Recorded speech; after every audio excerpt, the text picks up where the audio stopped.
fait que ça puisse arriver du jour au lendemain comme ça, je me suis dit qu'au final, ça peut lui arriver à lui, ça peut aussi nous arriver à nous. Je veux dire, est-ce que tu as déjà anticipé la mort de quelqu'un ou ta mort à toi? Est-ce que organiser les choses, faire les obsèques, etc., c'est quand même vachement un truc que tu anticipes à l'avance, et pourtant ça arrive du jour au lendemain. Justement, maintenant que tu en parles, j'ai lu il n'y a pas très longtemps This Part is Dead d'Erika Buist, qui justement parle.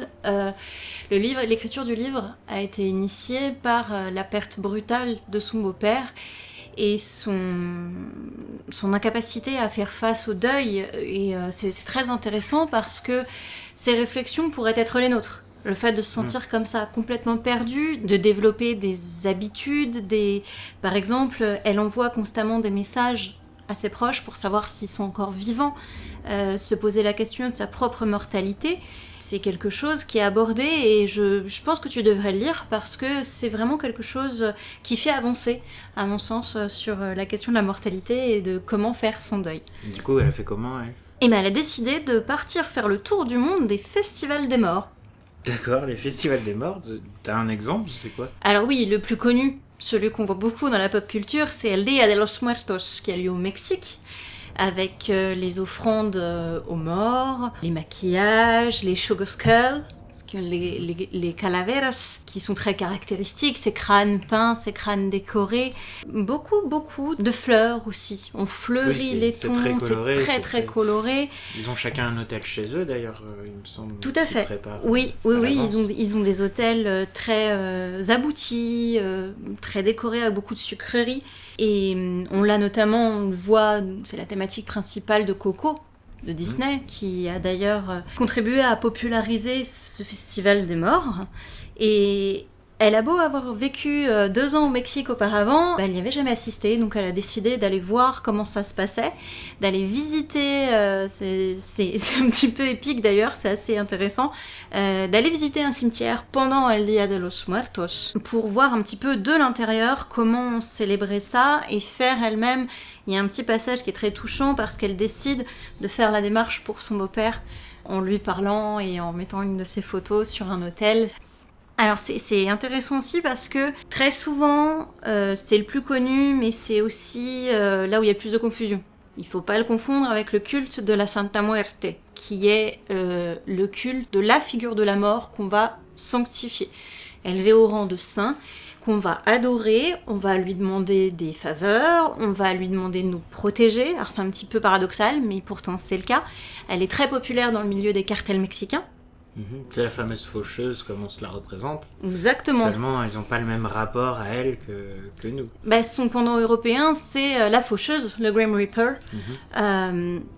Et effectivement, c'est quelque chose, ils ont des bougies à son effigie, des statuettes, des autels.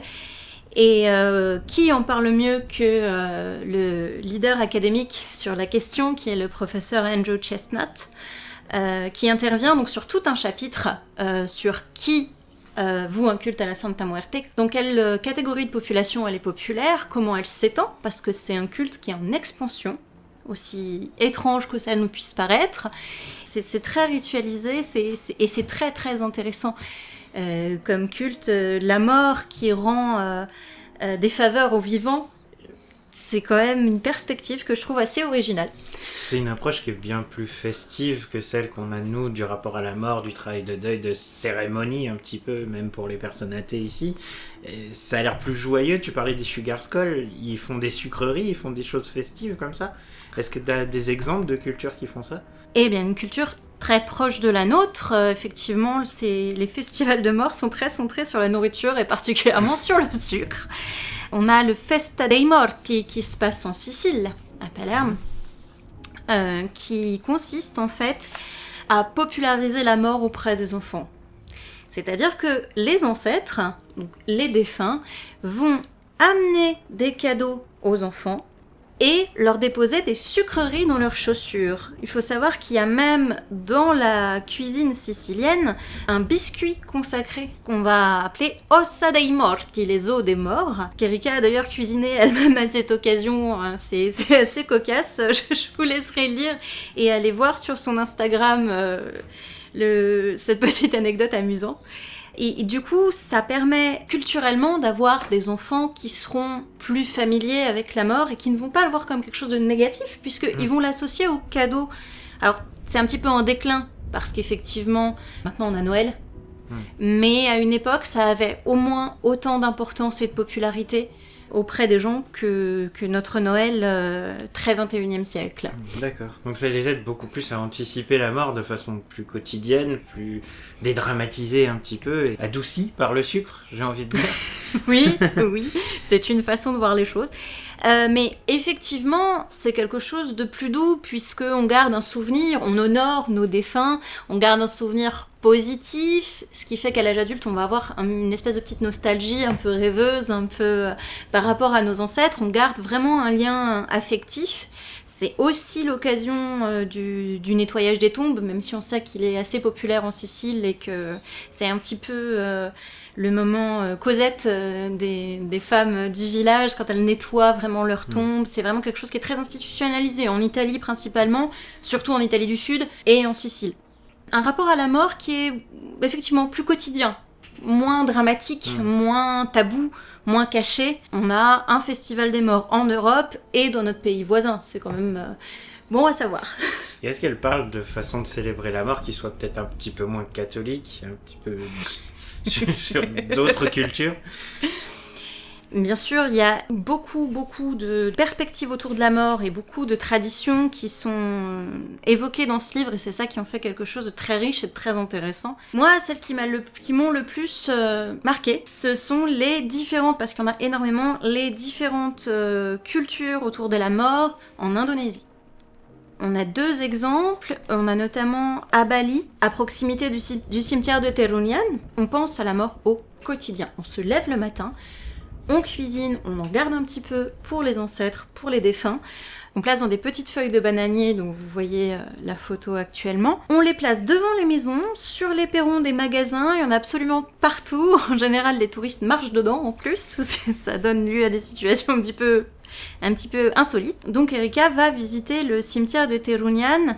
Donc vous avez déjà peut-être vu, si vous suivez Paul Koudounaris notamment, vous avez déjà peut-être vu ces endroits où les corps sont entreposés sous des abris de bambou, des espèces de petites pyramides en bambou pour être protégés du vandalisme des singes, notamment, et des intempéries, bien sûr. Ils sont laissés à l'air libre, c'est-à-dire que la décomposition se fait à l'air libre. Une fois que c'est fait, on transfère les os dans un ossuaire, là encore à ciel découvert. Ça doit pas être facile pour les proches de voir leurs défunts se décomposer. Alors, seuls les maîtres spirituels sont autorisés à aller voir et à regarder, parce qu'on considère qu'ils sont les seuls à avoir la force mentale pour ne pas avoir besoin d'une période de récupération après ce qu'ils ont vu. Donc en général, on voit le défunt au moment où on va aller l'entreposer après une période au temple, et ensuite au moment où on transfère ses restes dans l'ossuaire. À l'ossuaire, parce que c'est pas dans un ossuaire, justement. Voilà. C'est une perspective typiquement européenne. Ensuite, il y a le très connu et assez mal aimé Manene, qui inspire beaucoup de dégoût, beaucoup de rejet. Les Indonésiens sont fous. Comment ça se fait ? En plus, c'est un petit peu biaisé de dire que c'est les Indonésiens en général, parce que ça se passe vraiment sur l'île de Tina Toraja, population des Torajas. Et en fait, ils sont connus pour exhumer leurs morts, prendre des photos avec eux, changer leurs habits, leur parler, etc. Donc c'est des choses qu'on voit si on s'intéresse un peu au sujet sur la toile, et qui sont mal aimées, puisque nous, avec notre perspective européenne, on va trouver ça choquant. Oui, on se voit pas déterrer nos morts pour les mettre en valeur et se prendre en photo avec. Mais dans la culture occidentale, exhumer un mort, c'est presque l'insulte suprême, c'est presque un outrage. C'est une hérésie, de toute façon. Tout à fait. Donc avec notre perspective européenne et judéo-chrétienne, j'ai envie de dire, c'est quelque chose d'extrêmement choquant, d'extrêmement inconcevable. On a pu voir des commentaires qui disaient que cette population méritait carrément d'être exterminée. Enfin, on a vraiment des mouvements contestataires très très violents. Qui sont basés tout simplement sur l'incompréhension, puisque c'est pas uniquement déjà exhumer leurs morts, c'est un rite qui est beaucoup plus complexe que ça. Les ancêtres, il faut savoir que la culture des ancêtres est très très présente dans cette petite partie, et encore une fois, c'est très présent dans le nord de Tina Toraja. Dans d'autres parties de l'île, on les célèbre pas forcément de cette façon-là. D'accord. Donc c'est vraiment quelque chose de très localisé. Dans un second temps, c'est quelque chose de culturellement très prégnant. Les ancêtres sont considérés comme des demi-dieux. On leur demande des faveurs, ils peuvent nous punir, donc il faut les respecter.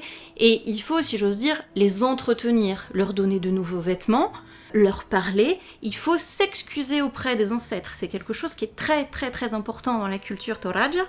Il faut s'excuser. S'excuser de quoi ? S'excuser de potentiellement avoir eu un comportement qui aurait pu les offenser, sans qu'on s'en rende compte.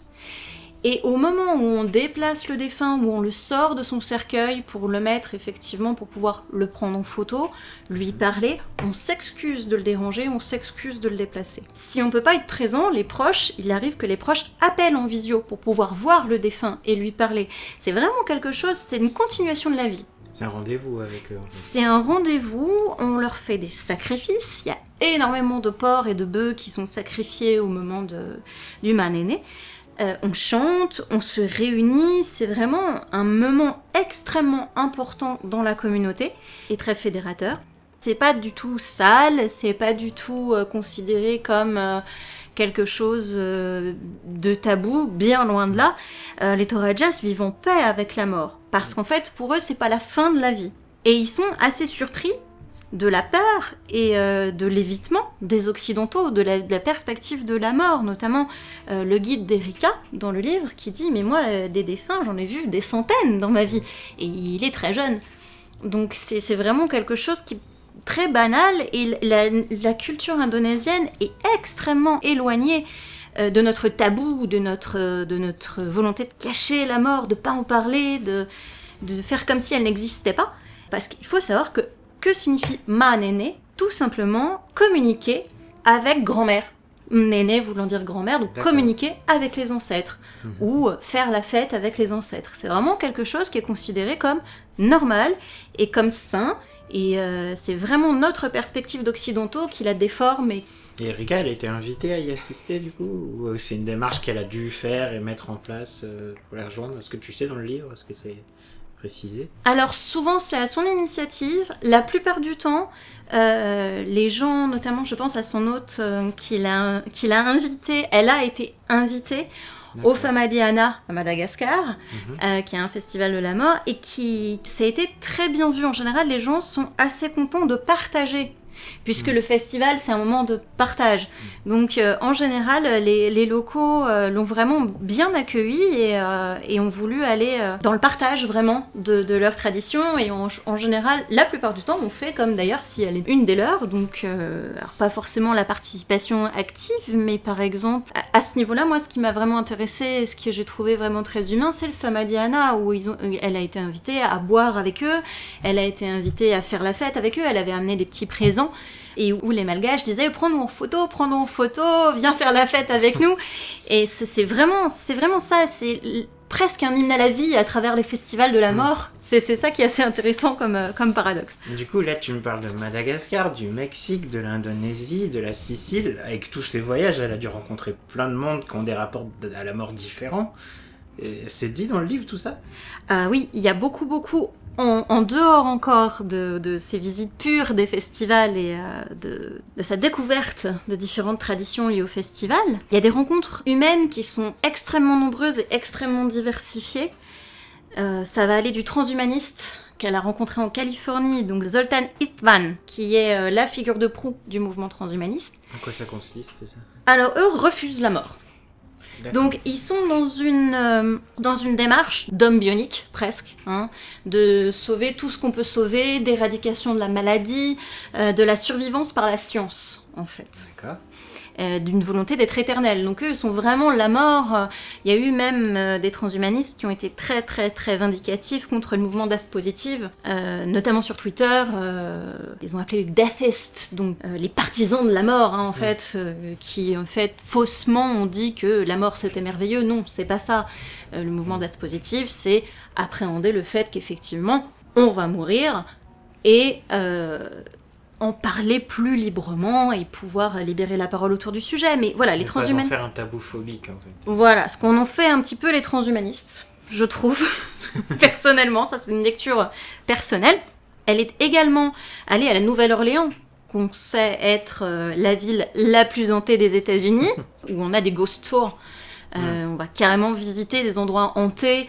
La maison de Delphine Lalaurie, si vous avez regardé American Horror Story, vous voyez de qui je parle. Vraiment, les fantômes font partie du patrimoine culturel. On parle fantômes, ils existent. À la Nouvelle-Orléans, c'est un fait, les fantômes existent. Donc on parle aux morts qui sont considérés comme ils sont pas nuisibles, ils sont quasiment jamais mauvais, très rarement. Ils font partie de la vie, on leur parle, on accepte leur présence, c'est vraiment quelque chose d'acté. Une petite anecdote sur la Nouvelle-Orléans, j'ai personnellement trouvé très intéressant d'apprendre pourquoi on n'enterre pas les morts à la Nouvelle-Orléans. La plupart des cimetières sont hors sol. D'accord. Pourquoi ? Parce que simplement, on a coutume de dire qu'il faut creuser 6 pieds sous terre pour enterrer les cadavres, et en général, au bout de 3, on tombe sur le marécage. Forcément. Voilà, et en plus, les corps ont tendance à soit prendre l'eau, soit remonter à la surface, c'est un petit peu un cauchemar. Et la faune locale aussi. Voilà, donc c'est en général pas très très compatible avec des funérailles dignes. Les gens de la Nouvelle-Orléans ont conçu des cimetières où les corps, en fait, sont dans des tombes hors sol. C'est intéressant parce que la question est abordée, est-ce que c'est compatible avec le christianisme ? Eh bien oui, parce que malgré tout, on considère que le corps est au final crématisé par la nature, au fur et à mesure, avec la chaleur, etc. Et que donc, ça, c'est permis par la religion. Voilà, donc c'est une petite parenthèse, je trouve intéressante de savoir qu'en fait, les tombes ne sont pas creusées à la Nouvelle-Orléans. Il y en a très peu. Et c'est comme si la science validait les prérequis religieux. C'est assez intéressant de se dire que, au final, ils ont utilisé la science de la décomposition du corps et de cet avancement hors sol pour valider, entre guillemets, le passage du défunt vers l'au-delà. Tout à fait, c'est assez intéressant cet arrangement qu'ils ont pris avec la nature et la religion. Je le trouve vraiment très intéressant. Tu parlais des transhumanistes, d'ailleurs. Est-ce qu'elle a croisé quelqu'un d'autre qui, entre guillemets, faisait une sorte de déni du deuil et qui le traversait de façon compliquée ? Pas vraiment. Elle a rencontré, donc au Royaume-Uni, finalement, à domicile, Russell Davison, qui est l'homme qui est connu, très très connu, comme l'homme qui avait dormi 6 jours avec le cadavre de sa femme. Donc forcément, ça a défié la chronique. Oui. Donc elle l'a rencontré. Et il se trouve que, oui, effectivement, cette personne, quand sa femme est décédée, a décidé de garder le corps 6 jours parce que les lois sont extrêmement différentes d'un pays à l'autre concernant le funéraire. Et en fait, au Royaume-Uni, il n'y a pas de limite. On peut conserver un corps chez soi aussi longtemps qu'on le désire. Il y a des limites pratiques et sanitaires, bien sûr, mais légalement, ce n'est pas borné. Donc il a décidé de le garder, lui avait fait un hôtel dans leur chambre avec de l'encens, des bougies, il a passé 6 nuits avec elle, mais finalement cette façon d'aborder le deuil est beaucoup plus saine qu'on pourrait le penser au premier abord. C'est-à-dire que il s'est dit d'accord, on va la garder, on va en parler, il en a parlé avec leur fils, notamment il a fait garder le corps par le chien familial. Et moi, la chose que j'ai trouvée un petit peu au départ choquante et finalement en y réfléchissant très sensée, il a parlé à ses fils en disant « Vous savez, si le chien, malheureusement, commence à s'attaquer au cadavre, parce que ce serait dans sa nature, ce qui ne s'est pas produit, mais ça aurait pu, c'est la nature, n'en faisons pas un drame, c'est normal. » Cette façon très rationnelle d'aborder la mort, finalement, que j'ai trouvée très saine. Alors à côté de ça, c'est quelqu'un qui est très porté sur sa propre spiritualité, en fait. Il a sa vision qui est à base de vie antérieure, à base de continuité de l'esprit après la mort. On y croit, on n'y croit pas, c'est pas à nous de juger. Mais ça lui permet d'avoir une direction, une destination de son amour et de son chagrin au final. Et c'est quelqu'un qui a pris à bras-le-corps la tristesse, c'est-à-dire qu'il est triste, il pleure. Mais comme il se l'autorise pleinement, les moments où il ne pleure pas, il est heureux. Le deuil n'est pas devenu pathologique comme on aurait pu s'y attendre. D'accord. En fait, il s'est créé un cadre dans lequel il pouvait faire son travail de deuil de façon très concrète, puisque la défunte était là, présente avec lui, dans le contexte de famille. Et en gros, ça lui a permis de faire cette transition entre le contexte vivant de la famille avec sa femme et ce contexte où sa femme est toujours présente, mais en tant que disparue.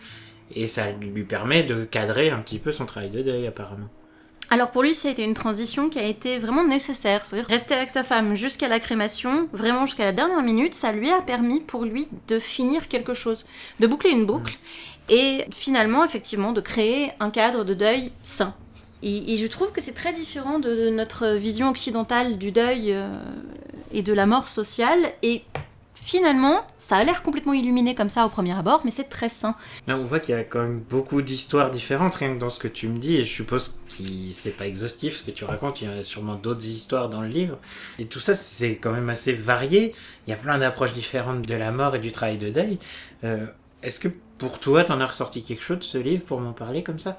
Ah oui, effectivement, il couvre vraiment un très large panel de visions de la mort, parce que, bon, je vous ai pas parlé du Gai Jartra, du Famadihana, on l'a un petit peu évoqué, il y a aussi le Chengmeng, le festival d'Obon au Japon, enfin c'est vraiment très, très large et très varié comme tradition et comme façon d'aborder le sujet, mais c'est aussi un livre qui est profondément humain, qui est touchant parce que il y a des réflexions et voilà, l'auteur chemine et fait son travail de deuil en même temps qu'elle visite les festivals. Ça pousse à chaque fois, ça fait écho ou pas, ça dépend, et ça lui permet comme ça de se poser des questions, de remettre en question sa vision à elle des choses et de petit à petit faire son deuil. Et parfois c'est même drôle. Parce que, ben oui, il y a des situations cocasses, il y a des choses qui sont décalées. Ça fait plaisir de rire en lisant un livre qui finalement parle de la mort.